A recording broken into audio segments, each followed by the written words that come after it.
ಸ್ವಾತಂತ್ರ್ಯ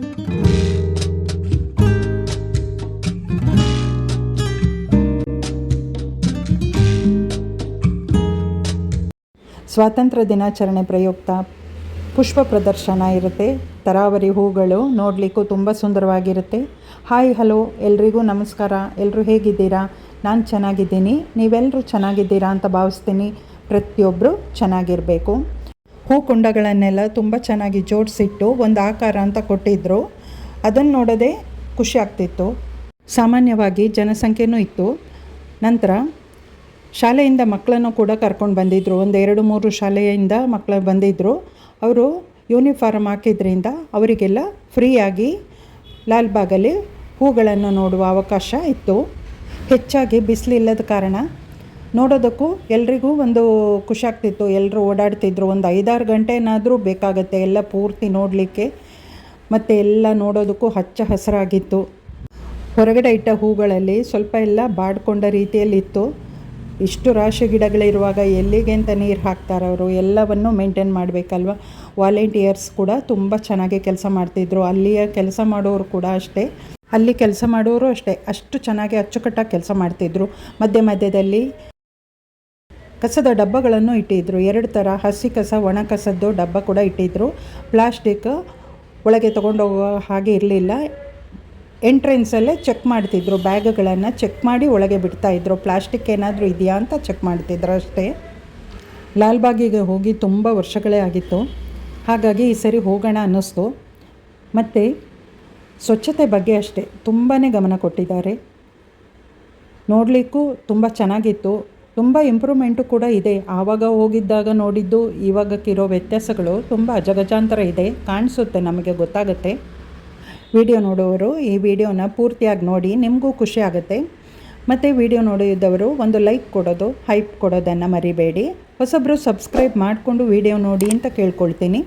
bell icon on ಮಾಡ್ಕೊಳ್ಳಿ, notification ಬರುತ್ತೆ. ನಾನು ಯಾವ ರೀತಿಯಲ್ಲಿ ಸಿಂಪಲಾಗಿ ವಿಡಿಯೋ ಹಾಕಿರ್ತೀನೋ ಅದು ನಿಮಗೆ ಬಂದು ತಲುಪುತ್ತೆ. ಲಾಲ್ಬಾಗ್ ಫ್ಲವರ್ ಶೋ ವಿಡಿಯೋ ನೋಡೋರಿಗೆಲ್ರಿಗೂ ಇಷ್ಟವಾಗುತ್ತೆ ಅಂತ ಭಾವಿಸ್ತೀನಿ. ಇಷ್ಟವಾದರೆ ನಿಮ್ಮ ಫ್ಯಾಮಿಲಿ ಮೆಂಬರ್ಸ್, ಫ್ರೆಂಡ್ ಸರ್ಕಲಿಗೂ ಶೇರ್ ಮಾಡಿ ಅಂತ ಕೇಳ್ಕೊಳ್ತೀನಿ. ಎಲ್ಲರೂ ನೋಡೋದಂತಾಗುತ್ತೆ. ಎಲ್ಲರೂ ಲಾಲ್ಬಾಗಿಗೆ ಹೋಗೋಕ್ಕಾಗಲ್ಲ, ಹಾಗಾಗಿ ಶೇರ್ ಮಾಡಿ ಅಂತ ಕೇಳ್ಕೊಳ್ತೀನಿ. ಅವರು ಎಲ್ಲರೂ ನೋಡಲಿ. ಇಲ್ಲಿ ಆದಷ್ಟು ನಾವು ಬೆಳೆಸುವಂಥ ಹೂವು ನಮ್ಮ ಸೌತ್ ಇಂಡಿಯಾದಲ್ಲಿ ಯಾವ ರೀತಿ ಹೂವುಗಳಿರುತ್ತೋ ಆ ರೀತಿ ಹೂಗಳು ಮಾತ್ರ ಇತ್ತು. ನಮಗೇನು ವಿಶೇಷವಾದ ಹೂಗಳೇನು ಕಾಣಲಿಕ್ಕೆ ಸಿಗಲಿಲ್ಲ.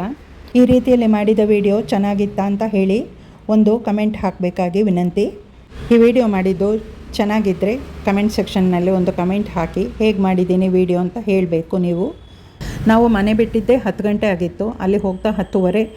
ಹಾಗಾಗಿ ಸ್ವಲ್ಪ ವಿಡಿಯೋ ತೆಗಿಲಿಕ್ಕೂ ಸ್ವಲ್ಪ ಕಷ್ಟ ಆಗ್ತಿತ್ತು. ಆದಷ್ಟು ನೋಡಿಕೊಂಡು ವಿಡಿಯೋ ಮಾಡಿದ್ದೀನಿ.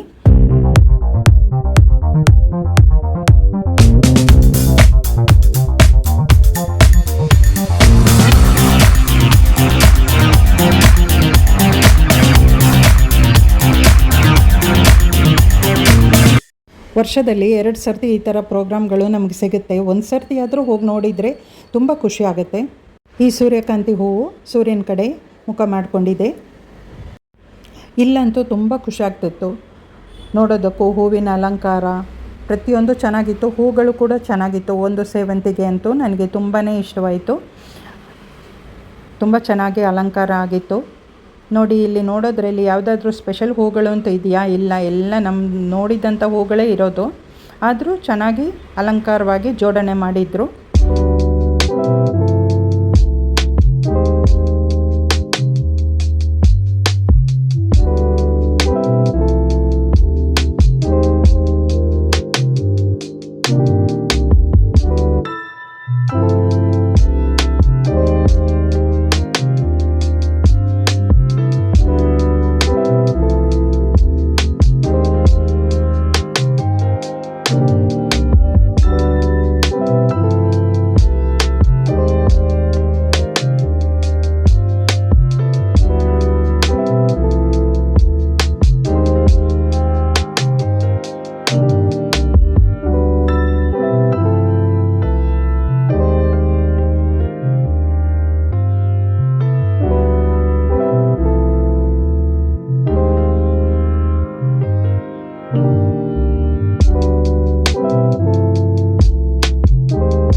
ಗಾಜಿನ ಮನೆಯಲ್ಲೂ ಕೂಡ ತುಂಬ ಚೆನ್ನಾಗಿ ಅಲಂಕಾರ ಮಾಡಿದರು. ನೋಡಲಿಕ್ಕೂ ತುಂಬ ಖುಷಿ ಆಗ್ತಿತ್ತು. ತುಂಬ ಜನ ಗಾಜಿನ ಮನೆಯಲ್ಲಿ ಸೇರಿದ್ರು. ಹಾಗಾಗಿ ವಿಡಿಯೋ ಮಾಡ್ಕೊಳ್ಳೋದಕ್ಕೂ ಸ್ವಲ್ಪ ಕಷ್ಟ ಆಗ್ತಿತ್ತು. ಆದಷ್ಟು ವಿಡಿಯೋ ಮಾಡ್ಕೊಂಡಿದ್ದೀನಿ, ನೋಡಬಹುದು.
ಭಾಗ 1 ವಿಡಿಯೋ ನೋಡಿದವರಿಗೆಲ್ಲ ಇಷ್ಟವಾಗಿದೆ ಅಂತ ಭಾವಿಸ್ತೀನಿ. 2ನೆಯ ಭಾಗವನ್ನು ಮುಂದಿನ ವಿಡಿಯೋದಲ್ಲಿ ಹಾಕ್ತೀನಿ. ಅದು ಇನ್ನೂ ತುಂಬ ಚೆನ್ನಾಗಿದೆ, ಭಯಂಕರನೂ ಇತ್ತು, ಹೆದರಿಕೆಯೂ ಆಗಿತ್ತು.